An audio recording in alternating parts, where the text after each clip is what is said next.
Class 8, today I am going to start the new chapter. The chapter is data handling. It is chapter 21.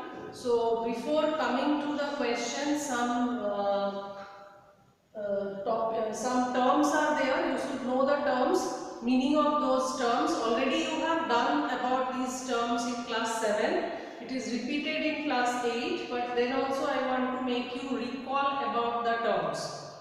So here in data handling, you will come across these terms. First, what is data?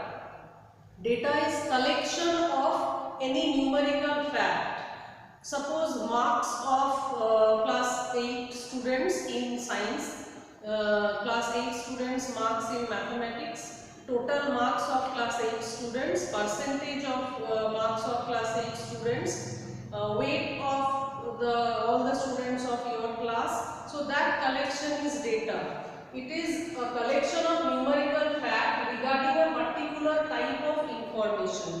From the data we can say that it gives us information about a particular thing, and that should be in the numerical form. That is called data. Next is raw data.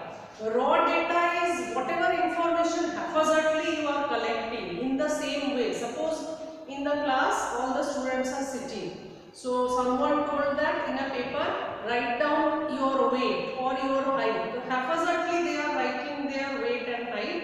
After that we have to arrange them either in ascending order or descending order or roll number wise. So that is different. So raw data is the numerical fact collected in the initial form as it is.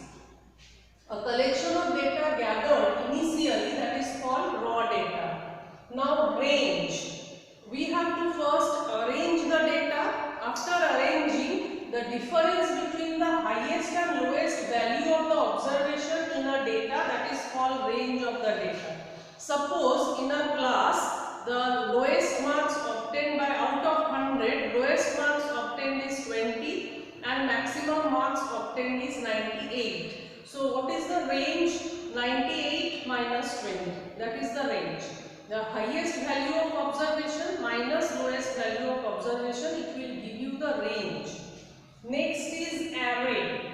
Arranging a data in ascending or descending order, that is called array. In a particular way you have arranged the data either in the ascending order or in the descending order, that is called array.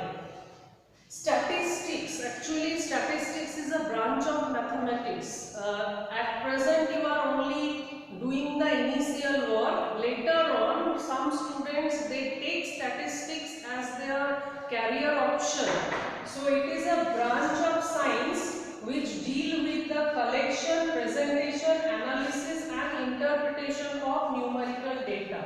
All these things are going to be done in statistics. So this is all about the terms I have explained. Now I will do one or two sums so that you can understand. Okay, I am going to do the sum which is there in exercise 21A. Only 3 sums are there. One sum I am doing for you, other 2 you will do. So what you have to do, you have to make a frequency table from the data given. What is about the data? The data is a dice has been thrown several times. So these are the outcomes which came after throwing the dice. So the data has been given to you. You have to write down the frequency table for this data. Now we know that in the dice how many outcomes can be there. In the dice there are 6 outcomes, 1, 2, 3, 4, 5, 6. Those are the probable outcomes. So I have already written that one, that 1, 2, 3, 4, 5, 6. These are the outcomes of the dice. Another 2 tables are here. One is tally mark, another one is frequency. Actually both are same, but tally marks is counting each you will write down. And frequency is whatever in tally marks, that only you have to count and write down. So this is the easiest one. This exercise, especially this topic, is most easiest one. Everyone can score full marks in this topic. This topic does not need any calculation. Only a small child can also count how many times times a particular observation is coming. That you have to do, nothing else. So first, 1, how many times is there? So I have to count. So 1, 2, 3, 4, 5, 6, 6 times. So how I will write down the tally marks? 1, 2, 3, 4. Now for 5, I will make a cross like this. This whole represents 5. 6 means another number here. So total frequency is 6. In this way you have to make the tally marks and frequency. Next is 2. So how many times 2 is there? 1, 2, 3, 4, 5 and 6. This is also 6 times. So same thing I will do. 1, 2, 3, 4, 5 and 6. So frequency is 6. Now number 3. How many times it came? Number 3, 1, 2, 3, then 4.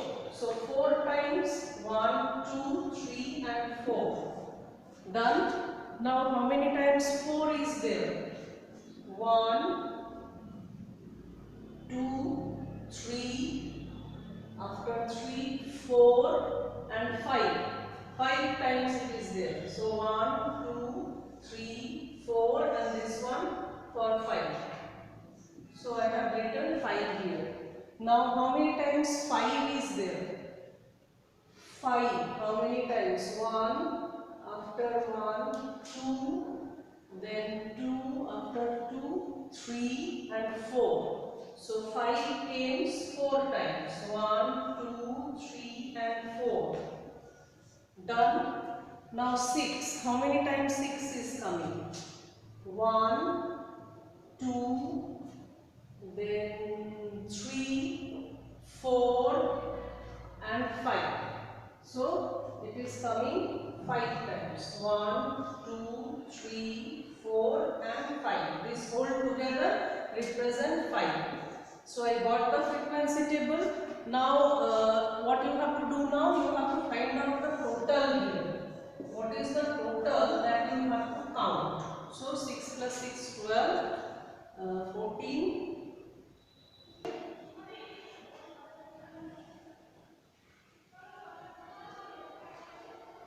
14 plus 4 is 18. Oh, it is 30 times. I have written wrong here.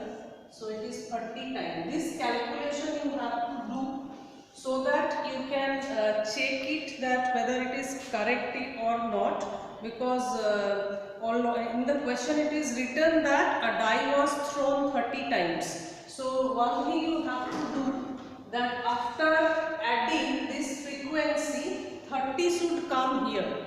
If 30 doesn't come, that means you have done some mistake that you have to understand.